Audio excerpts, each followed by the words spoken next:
Bonjour à tous, je suis Jean de Dieu Conan et je suis très heureux ce matin d'être encore en votre compagnie. Vous le savez, chaque vendredi, on se retrouve sur notre page ici, cette page YouTube, pour partager ensemble un message sur un thème qui porte sur la Bible, qui nous permet d'avancer dans notre compréhension du Seigneur, de comment est-ce que nous connaissons le Seigneur. Et vous êtes sur Connexion Plus, vous le savez encore, c'est une émission qui a pour objectif de réveiller et de nourrir le goût de la parole de Dieu. Ce matin, nous allons aller très rapidement, nous allons aller directement dans le vif du sujet. Mais avant, comme toujours, on ne l'oublie pas, on confie ce temps au Seigneur tout de suite. Merci Seigneur Père éternel Dieu, merci pour ce temps, merci pour ta présence. Merci encore Seigneur de permettre à ce que Connexion Plus continue à évoluer chaque semaine. Merci Jésus pour toutes les personnes qui regardent et qui sont bénies par cette émission. Que la grâce Seigneur, que ta grâce Seigneur les couvre, que ta gloire Seigneur les couvre, Père, que tout l'honneur te revienne, Seigneur Jésus-Christ, que toute la gloire de ce programme te revienne et que toi seul sois élevé.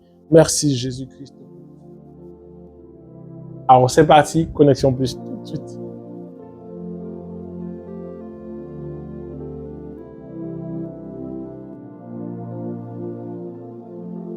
Dieu n'est pas émotionnel. Et ce thème est le thème d'aujourd'hui. Alors, dès maintenant, partage à quelqu'un, envoie la vidéo, envoie le lien à quelqu'un qui a besoin d'entendre que Dieu n'est pas émotionnel. Et vous verrez que connaître Dieu, c'est quelque chose de particulier, c'est quelque chose d'important. Il faut connaître le Dieu qu'on adore, il faut connaître qui est-ce qu'on prie. Et déjà, le premier élément ce sur quoi on va parler aujourd'hui, c'est de dire que Dieu n'est pas émotionnel. Et vous verrez ce qui se trouve dans ce thème-là, à quel point ça fera avancer certaines personnes dans leur compréhension de qui est Dieu. Donc on aille très vite parce que ce thème risque d'être long. Donc on va aller très vite pour vraiment compacter le temps et ne pas trop se disperser. Nous allons donc prendre 2 versets. Les 2 versets vont conduire tout l'enseignement d'aujourd'hui. 2 versets. Premier verset, Ésaïe 55, verset 8. Dieu dit dans ce passage, « Mes pensées ne sont pas vos pensées et mes voix ne sont pas vos voix. » Le deuxième passage, c'est le passage de Jean. Jean, au chapitre... L'évangile de Jean au chapitre 4, verset 22. Dans ce passage, Jésus parle à la femme samaritaine et il lui dit que vous adorez ce que vous ne connaissez pas. Vous adorez quelqu'un que vous ne connaissez pas. Et aujourd'hui, je veux te faire comprendre que Dieu n'est pas émotionnel. Et tu verras les implications que ça a dans la vie chrétienne. Tout de suite, nous entamons déjà pour le premier point. Le premier point, c'est déjà comme d'habitude ici sur notre page, nous cherchons à définir les mots, bien les comprendre avant de continuer, afin que tous ensemble nous puissions avoir une même base de définition pour savoir sur quoi est-ce qu'on se base pour comprendre tel mot et tel mot. Donc Dieu n'est pas émotionnel, nous avons émotionnel, donc il vient du mot émotion. C'est quoi une émotion? Une émotion, par rapport à la définition du dictionnaire Le Robert, déjà en français, c'est qu'une émotion est un trouble subi, est une agitation passagère causée par un sentiment vif. Le sentiment, ça peut être plein de sentiments, n'importe quel type de sentiment, à la fois les sentiments positifs comme les sentiments négatifs. Mais l'émotion est le résultat d'un trouble causé par un sentiment vif. Et qui est Dieu? Déjà, on va donner une petite définition assez générale de Dieu, assez générique, avant d'entrer pour comprendre pourquoi Dieu n'est pas émotionnel. Dieu, d'abord, il est le créateur de tout. Tout le monde le sait, mais Dieu est le créateur de tout. C'est important de le rappeler. Dieu est le créateur de tout, de l'univers, de tout ce qui vit, de tout ce qui est dans le monde visible comme dans le monde invisible. Dieu est le créateur de tout ce qui existe dans le ciel, sur la terre, partout. Dieu est le créateur par excellence. Il est le tout-puissant. Il est celui qui n'a pas été créé, mais qui a tout créé. Il est celui qui règne sur tout ce qui est visible et ce qui n'est pas visible. Dieu est au-dessus de tout. Donc, partant de cette compréhension-là, le premier élément sur lequel nous allons essayer de découler ce thème, c'est de nous faire comprendre que Dieu a créé l'émotion. Dieu lui-même a créé l'émotion et donc il ne peut pas être soumis à l'émotion. C'est comme quand on veut soumettre le temps à Dieu. Dieu n'est pas soumis par le temps parce qu'il est en dehors du temps. Nous, on sent qu'il y a le temps qui passe. On sent qu'il y a les années passent. On sent que je suis stressé parce que je suis en train de prendre de l'âge quand je me rapproche. Mais Dieu n'est pas soumis à ça. Il est en dehors du temps. Les choses qui existent que nous voyons, mais aussi les choses que nous ne voyons pas. Comme le temps, nous ne voyons pas le temps s'écouler. Mais Dieu, lui, il voit le temps s'écouler de l'extérieur. Tout comme les émotions. Les émotions sont propres aux hommes et aux esprits, à certains esprits. Bon, certains, pas tous. On va en parler tout à l'heure. Mais les émotions sont très propres à l'humain d'abord. Les émotions permettent plutôt aux hommes de pouvoir avoir des interactions fortes entre eux. On a plein d'émotions, on a la colère, on a la joie, on a plein de trucs. Et parfois, ces émotions-là, soit nous rapprochent, soit nous divisent. Soit créent des solutions, soit créent des problèmes. Dieu n'est pas émotionnel dans le sens où l'émotion elle-même ne frappe pas Dieu. Dieu n'est pas subitement pris par un sentiment vif qui fait qu'il agit de façon irrationnelle. Parce qu'il faut savoir un truc. L'émotion est un élément que l'homme subit. Et comme tout élément que l'homme subit, ça a un impact sur sa vie, de façon involontaire parfois. Tout ce qu'on subit a un impact sur notre vie. On subit le temps. Le temps a un impact involontaire sur notre vie. Que tu veuilles ou que tu ne veuilles pas, tu vas vieillir. Tu subis le temps. Que tu le veuilles, que tu ne veuilles pas, tu vas subir. Le temps va s'appliquer à toi. Tes émotions aussi vont s'appliquer à toi. Tu vas être soumis à des émotions partout. Quand tu es dans une situation, peu importe qu'elle soit bonne ou qu'elle soit mauvaise, il y a un moment où tu seras soumis à des émotions. Et quand tu es soumis à ces émotions fortes-là, qu'est-ce que tu fais? Tu réagis. Mais Dieu n'est pas soumis à ces émotions.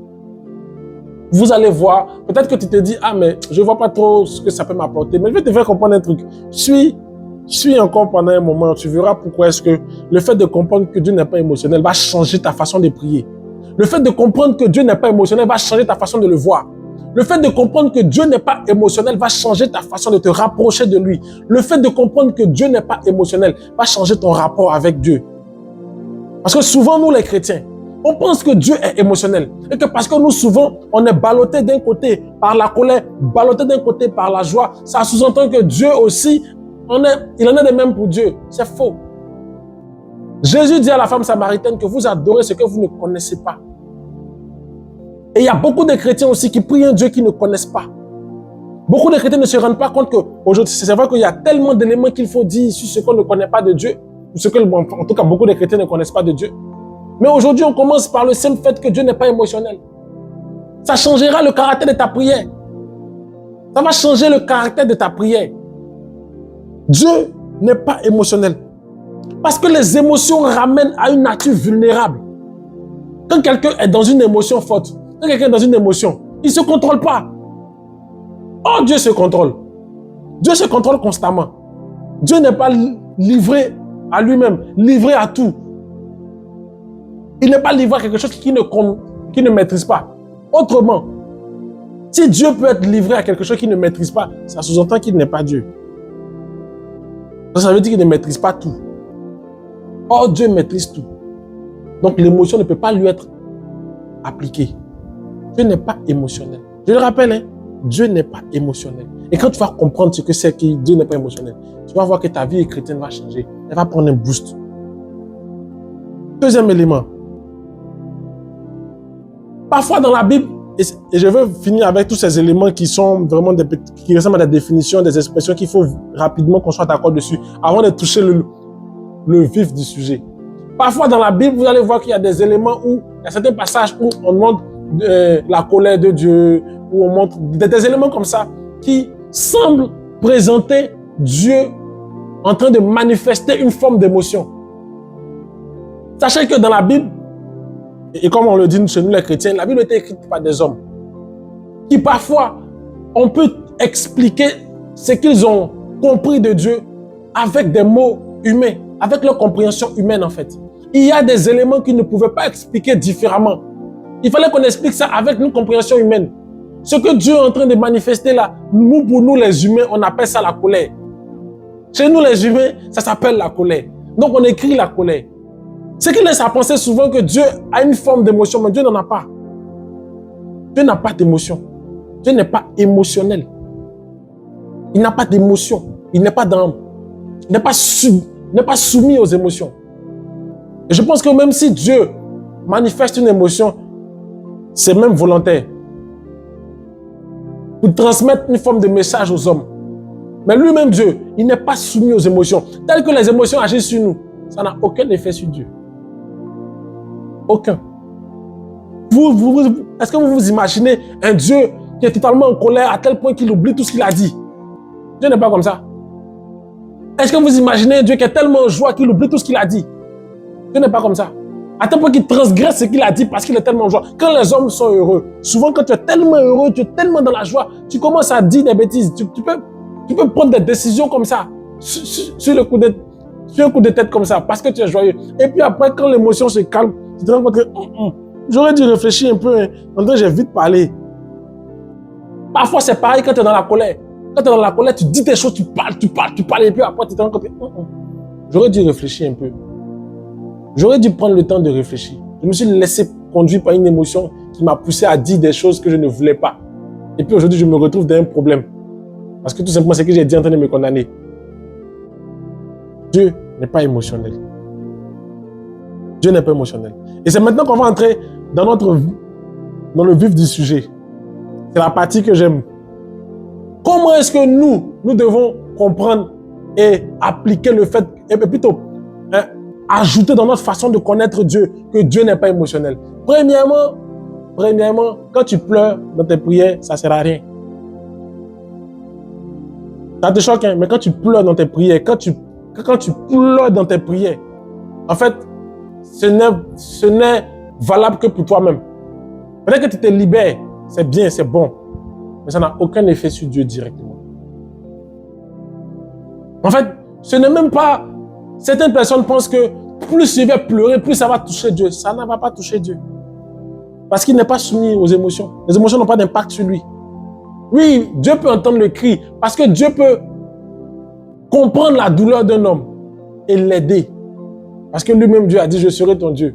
Donc s'il est notre Dieu, s'il est celui qui veille sur nous, il prend soin de nous. Notre douleur fait que Dieu prend soin de nous. Mais ce n'est pas quand tu viens t'arrêter devant lui en pleurant du matin jusqu'au soir. Ça n'aura aucun effet.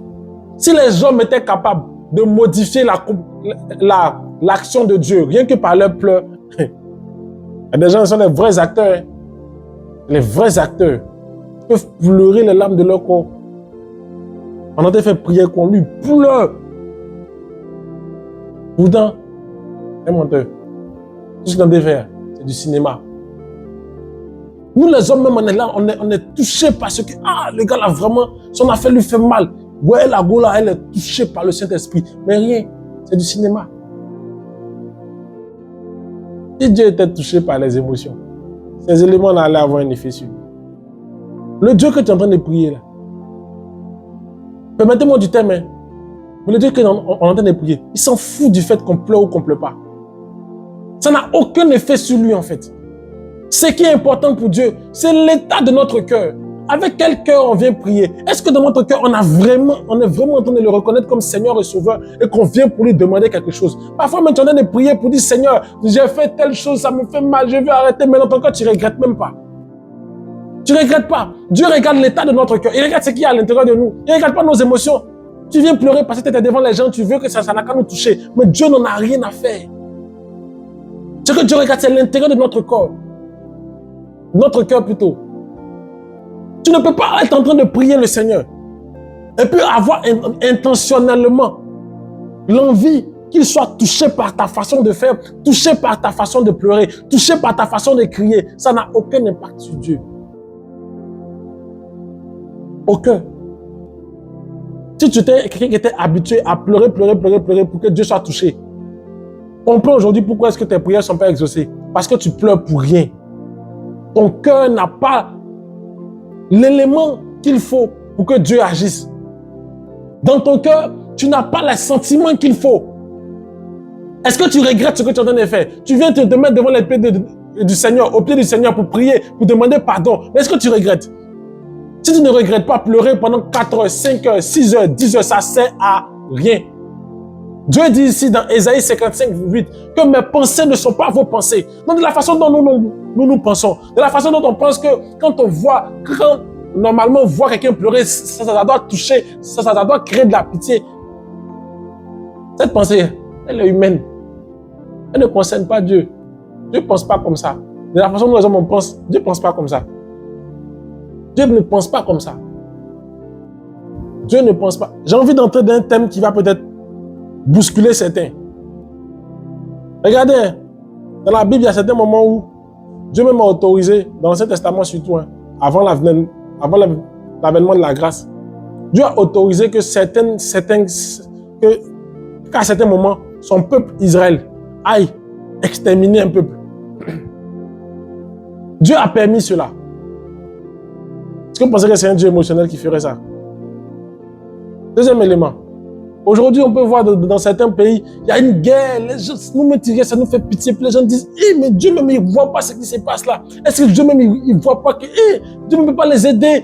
C'est ce qui fait que beaucoup de gens ont décidé de ne pas croire en Dieu, en disant que, mais si Dieu était Dieu, pourquoi les gens souffrent? Parce que dans leur tête, leur pensée humaine leur fait croire que Dieu est assis sur des émotions. Il vit par des émotions. Il agit par des émotions. Comme nous les hommes, on réagit par des émotions. Donc on pense que lui aussi, il en a de même pour lui. Ce qui est totalement faux. Si dans ton cœur aujourd'hui, tu as pensé que parce que Dieu est en train de regarder des gens, il y a des situations douloureuses qui arrivent à gauche et à droite, des gens meurent, il y a des catastrophes et tout, et que Dieu ne réagit pas. Et que pour cela, ça fait que Dieu n'est pas Dieu, que tu ne crois plus en lui. Laisse-moi te dire que tu as considéré un Dieu émotionnel qui n'est pas le Dieu dont parle la Bible. Il n'est pas un Dieu qui vit selon les émotions. Je te prends un truc très simple. Qui te dit que les personnes qui sont mortes dans ces catastrophes que toi tu trouves tellement atroces et tout là, qui te dit que ces personnes sont dans un monde où elles sont souffrir? Qui te dit ça? Qui te dit que la vie sur la terre ici est meilleure que la vie de l'autre côté? Qui te dit ça? Donc comme tu compares le fait que vivre sur la terre est meilleur et que lorsqu'on va de l'autre côté là-bas, on est forcément dans la douleur, donc si quelqu'un quitte la terre, ça doit faire mal. C'est comme quelqu'un qui disait c'est comme quelqu'un qui dit, je pars en voyage, je vais dans un lieu paradisiaque, je vais vivre dans un lieu paradisiaque. Et parce que j'ai quitté la maison de façon brusque, donc ça veut tout simplement dire que Dieu n'existe pas, parce que tout simplement, il est parti de façon brusque. Mais qui nous dit que l'endroit où on est allé là n'est pas un endroit préférable? Peut-être que toi-même qui es en train de dire que les gens sont morts, Dieu n'a pas eu pitié d'eux et tout ça. Si on te montre où ils sont actuellement, les gens pour qui toi tu es en train de... Ceux que toi tu t'appuies sur leur vie, leur mort, pour dire que Dieu n'est pas Dieu et qu'il n'est pas bon, et que Dieu n'agit pas, et que Dieu a abandonné la terre là. Si on te montre peut-être l'endroit où ils sont, où certains d'entre eux, pas tout le monde, où certains d'entre eux se retrouvent là, peut-être que toi-même tu as voulu aller là-bas aussi. Peut-être que toi-même tu vas vouloir aller là-bas aussi. Arrêtons de penser que Dieu va descendre parce que nous, nos émotions sont touchées. Donc, il est censé être touché aussi par les mêmes émotions.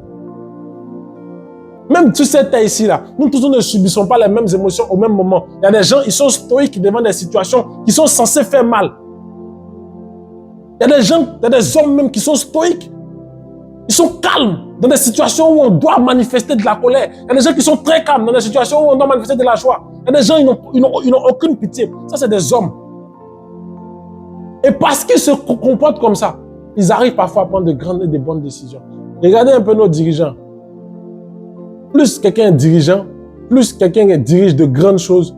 Et parfois, j'en ai de plus en plus l'impression qu'il n'a pas de cœur. Parce que du haut de son trône ou du haut de sa position, il voit des éléments qui font qu'il ne peut pas juger comme nous. Il ne peut pas juger comme toi et moi.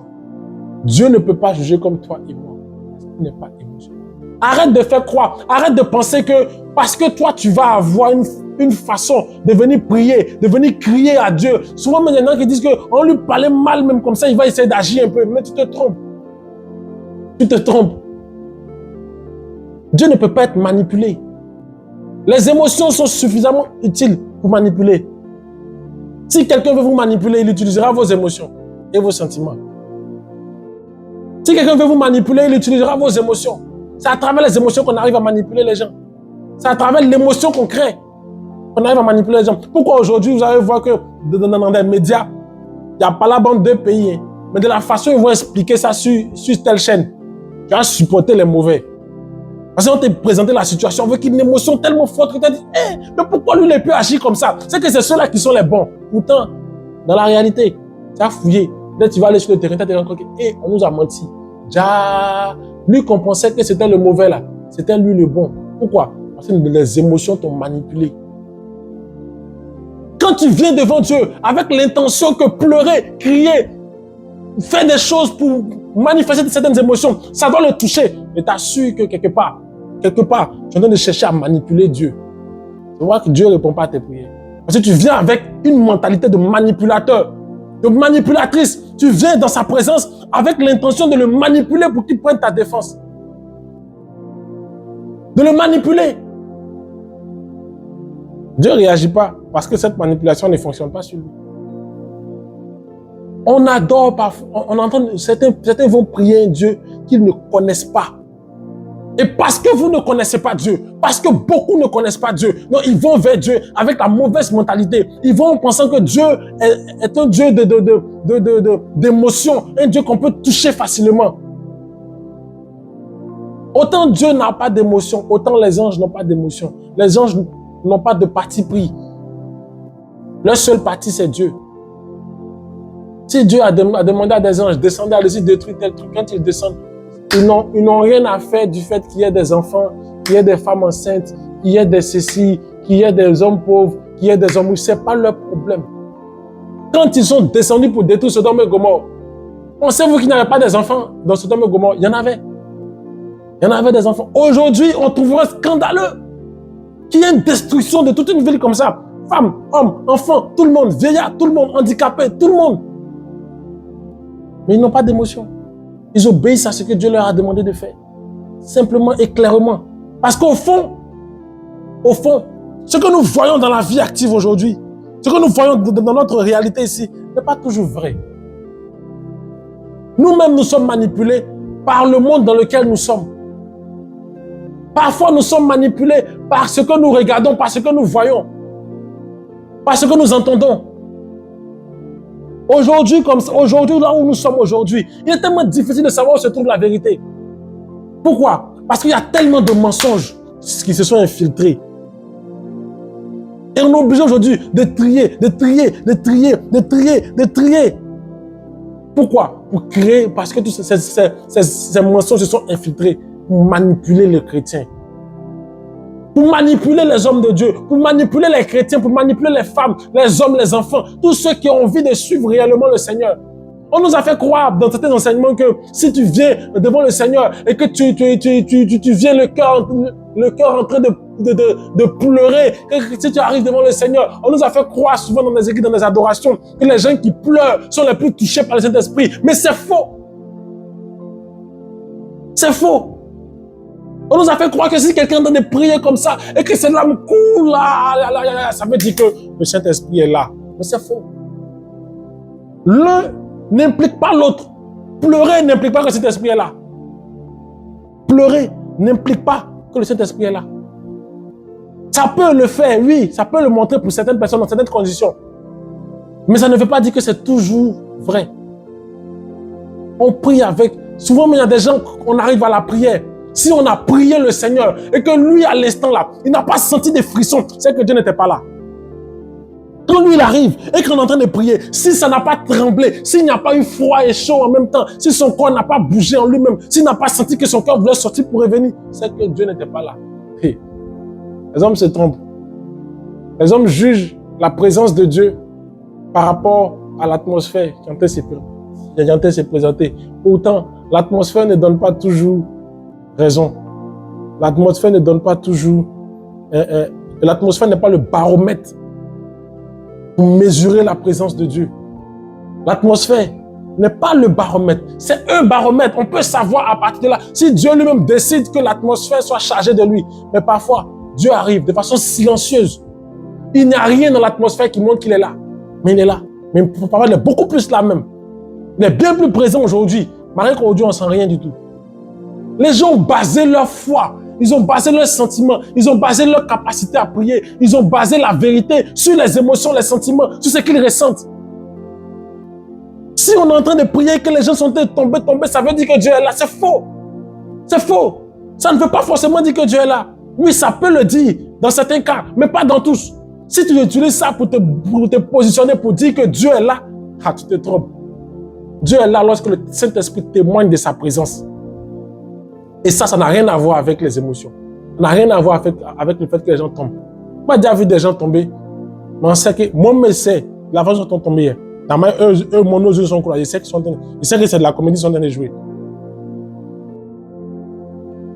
Je sais que c'est de la comédie qu'ils sont en train de jouer. Même si on prie et voit que tu tombes par comédie, il dit lève-toi. Lève-toi, pardon, il ne faut pas nous embrouiller. Il ne faut pas venir nous embrouiller ici. Tu es venu pour faire quoi? Il ne faut pas venir nous embrouiller. Il ne faut pas venir nous donner l'impression que c'est trop. C'est quoi? C'est pas ce qu'on veut. Ce qu'on veut, on veut voir Dieu agir réellement. On veut voir que sa présence se manifeste réellement. Il y a des prières calmes, simples, tranquilles. Lorsque Jésus-Christ, dans le livre de Luc, lorsque Jésus a multiplié les pains sur la montagne, à quel moment il y a eu frisson? À quel moment quelqu'un est chaud ou froid en même temps? La Bible ne nous parle pas de ça. À quel moment les gens se sont sentis bizarres? Ils ont senti que d'autres sont tombés. Pourtant, c'était l'un des plus grands miracles. Multiplier une nourriture, 5 pains, pour combien de personnes? C'est un miracle extraordinaire. Quand Jésus est allé guérir la fille de Jairus, résurrection de mort, à quel moment il y a eu tremblement, il y a eu une sensation? Non, pourquoi? On a aujourd'hui associé les émotions. On a aujourd'hui associé le comportement des gens à la présence de Dieu. Si quelqu'un est là, il prie, ah là là, ah ouais, oh non, non, ça veut dire que cet esprit est là. Mais c'est faux. C'est pour lui seul dont il fait ça. Oui, souvent ça peut arriver que c'est vrai, mais pas tous les jours. Dieu lui-même est un Dieu discret. Dieu lui-même, c'est un Dieu discret. C'est pourquoi tous les jours, il ne vient pas taper sur notre tête dans les rues. Je suis Dieu, je suis Dieu. C'est pourquoi on peut faire longtemps sans entendre Dieu. Mais ça ne veut pas dire que Dieu nous a quittés. Récemment, je faisais croire, j'expliquais à un groupe de personnes. Je leur expliquais que, prends le livre d'Ézéchiel. Compte le livre d'Ézéchiel de Jérémie, tu prends n'importe quel prophète dans la Bible. Prends le livre là. Compte le nombre de prophéties qu'ils ont données et qu'ils ont écrit. Compte le nombre de prophéties.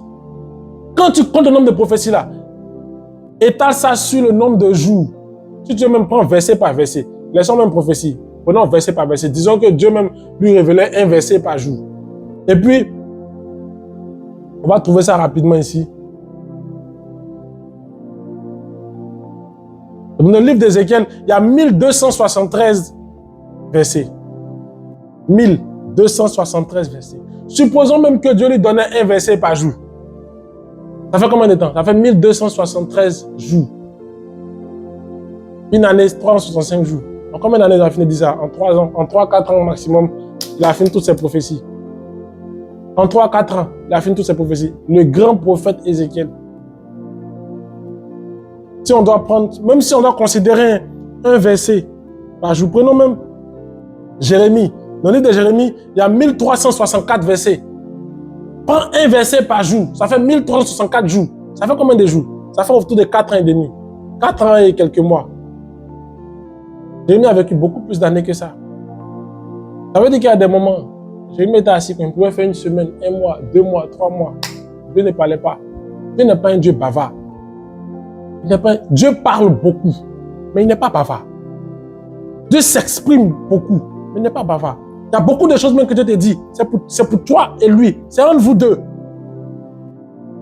Quand Dieu nous parle, il y a beaucoup d'éléments qu'il nous dit. C'est pour toi-même. Parfois, les gens s'étonnent que souvent on est en train de prier, on finit, et puis on va finir la prière. Ils ont l'impression qu'il a dit quelque chose, mais après ils mettaient. Tout simplement, Dieu me dit, tais-toi. Il n'a pas dit ça pour que tu racontes aux gens. On ne dit pas tout. Dieu lui-même qui est Dieu. Il aurait pu tout nous dire. Ça allait être tellement clair pour nous, mais lui-même qui est Dieu, il ne dit pas tout. Il procède étape par étape, progressivement avec nous, étape par étape. Si tu veux mesurer la présence de Dieu par rapport à comment les gens sont en train de crier, les gens sont en train de tomber, les gens sont en train de... Hey, tu vas te tromper. Hein? Tu vas te tromper. Jésus était assis avec des gens.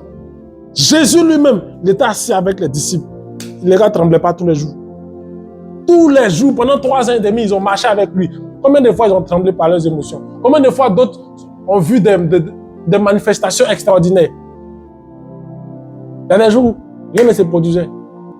Ils sont assis matin qu'au soir, il n'y a rien qui se passe. Il n'y a pas malade qui est guéri, il n'y a pas mort qui est ressuscité, il n'y a pas pain qui est multiplié. Il est dans l'argent, son pain au marché. Le même Jésus qui multiplie pain.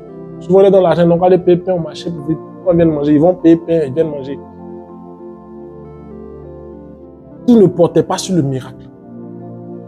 Si vous vous basez sur le miracle, si tu te bases sur le miracle, si tu te bases sur les visions, si tu te bases sur ça, tu risques de manquer ta bonne relation avec Dieu. Ça, il te dit ça clairement. Si ton cœur est basé sur ça, tu vas manquer ta relation, une bonne relation avec Dieu, au détriment de choses qui sont futiles. Plutôt à l'avantage des choses qui sont futiles. Tu vas considérer des choses qui n'ont pas de sens. Ou des choses qui sont celles qui te représentent la présence de Dieu. Le diable aussi copie certaines choses. Le diable aussi copie l'atmosphère qui tremble. Le diable aussi copie l'atmosphère électrique. Souvent même, il y a des fois, il faut discerner. À un moment, tu te rends compte que ça tremble, mais ce n'est pas Dieu. Ça tremble, mais ce n'est pas Dieu. Il m'est arrivé une fois d'aller à un temps de prière comme ça. Il y a longtemps, il y a très très très longtemps. Et quand je suis arrivé, les gens étaient dans l'émotion, dans l'euphorie. J'ai senti qu'il y a un truc qui n'allait pas dans l'atmosphère. Pas parce que tu es mal à l'aise. Déjà, ce qu'il faisait ne me dérangeait pas. Mais je sentais que plus on entendait avancer, il y a un truc qui n'allait pas. J'ai pris mes affaires, mes chaussures, mon sac. Je ne suis pas venu dire à quelqu'un que c'est tel lieu, c'est tel, comme ça, c'est comme ça. Non. J'ai pris mes affaires. Après, j'ai entendu les témoignages des gens. Ah, c'est un moment puissant, c'est un moment extraordinaire.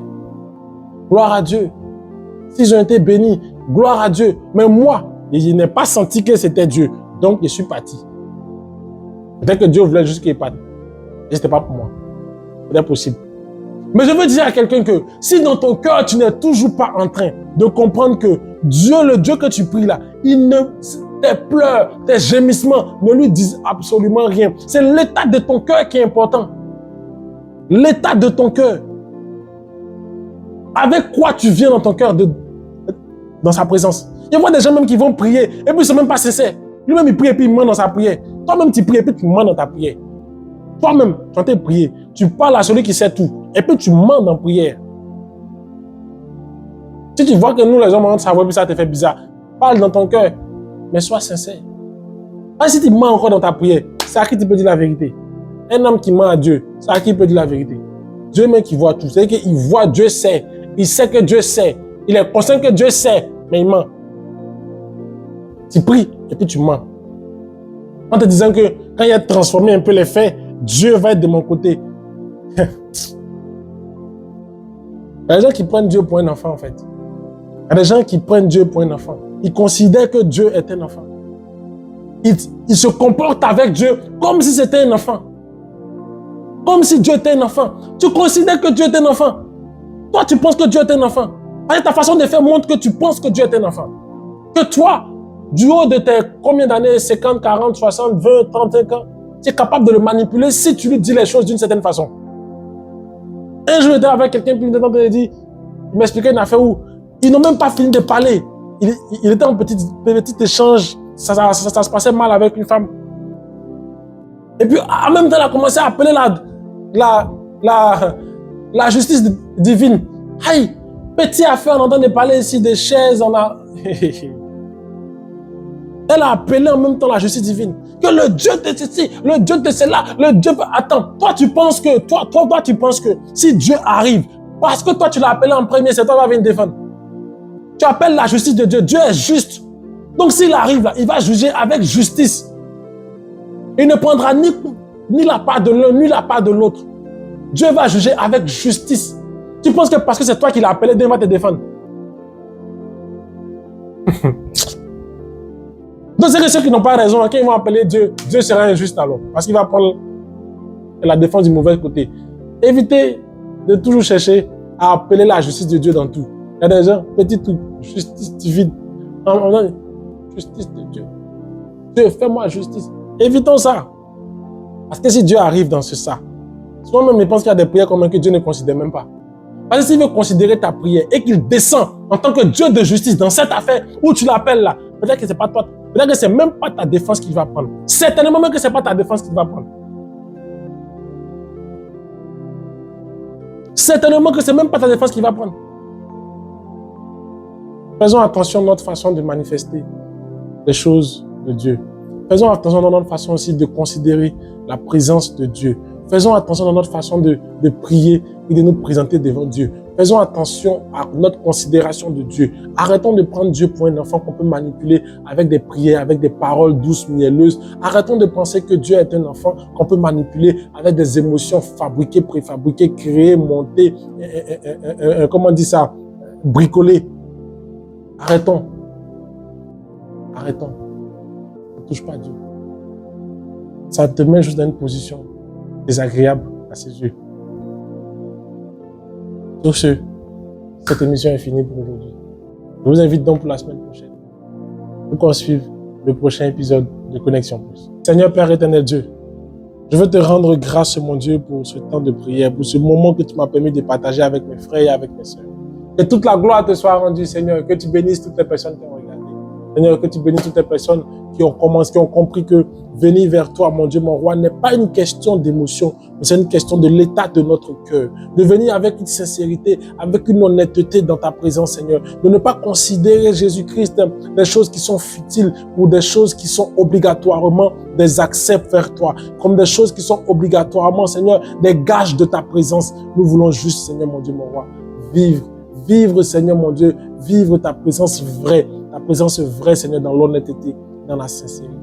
Toute la gloire te revienne, Seigneur. Merci pour tout. Merci, mon Dieu, mon roi. Soyez bénis. Excellent week-end à vous. Nos numéros sont là. Appelez-nous. Abonnez-vous. Commentez. Que le Seigneur vous bénisse.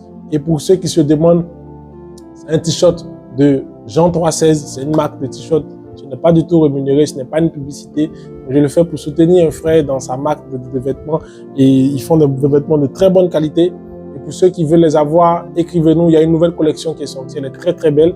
Écrivez-nous à notre numéro. On vous montrera les modèles et vous pourrez très certainement vous habiller en Jean 3,16, une marque qui non seulement encourage un jeune frère chrétien, mais aussi qui est aussi un témoignage à travers la mode, un témoignage, une façon d'évangéliser à travers notre style vestimentaire. Que le Seigneur nous bénisse. À la semaine prochaine. C'était Jean de Dieu.